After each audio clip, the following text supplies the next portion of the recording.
learn from this subject. First, group dynamics are the underlying process that give rise to a set of norms, roles, relations, and common goals that characterize a particular social group. I learned from the group dynamics that in reality, I will encounter different kind of people and different kind of attitudes and behaviors in a workplace. And it gave me a knowledge on how I should act, perform in a job. Working with other or another team, I should know my responsibilities so that I can perform well with them.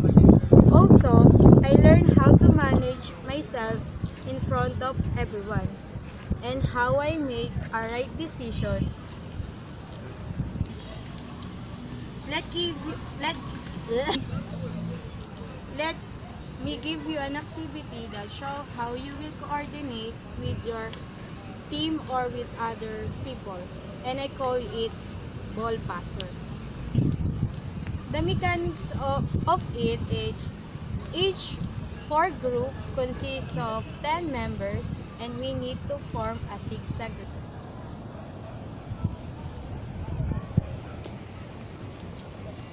Okay. By pair, we need to hold a folder and put the ball on the top of it. Each pair need to turn around 2 times like this before passing the ball. The first pair has one ball and need to pass it to other pair, and gradually adding the ball to other pair onward till the finish line. The activity will only consume 5 minutes to finish, and the fastest the team will be the winner.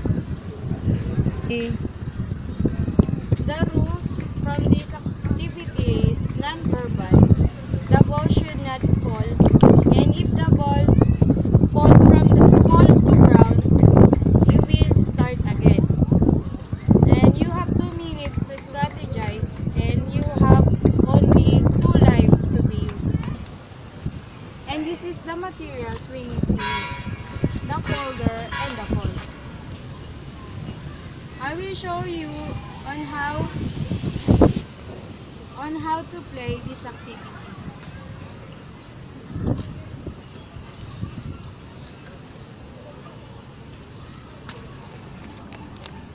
After showing you how to play the activity, let's put it in reality, particularly in the workplace, wherein in every group it consists member, and each member has a important task to do for them to be able to get their goal. But when one of the members fail to do their specific task, there is possible thing their goal was not successful. Like for example, in a company, the boss will not be effective when some of his or her staff does not coordinating with their mission and vision of the company. Go. It will result to failure. When there is a coordination to a team, it easy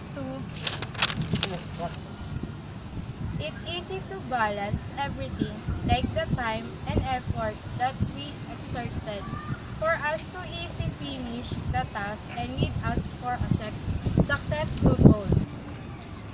Like what we've shown in the activity, the folder symbolizes the workplace or your desk where you're working, while the ball symbolize the workload that you need to finish. Lastly, let me give you the tips that you should need. First, coordinate with your team. Focus on your goal. And lastly, you have to be more passionate on what you're doing in order for you to reach your goal. And that is the relevance of my activity in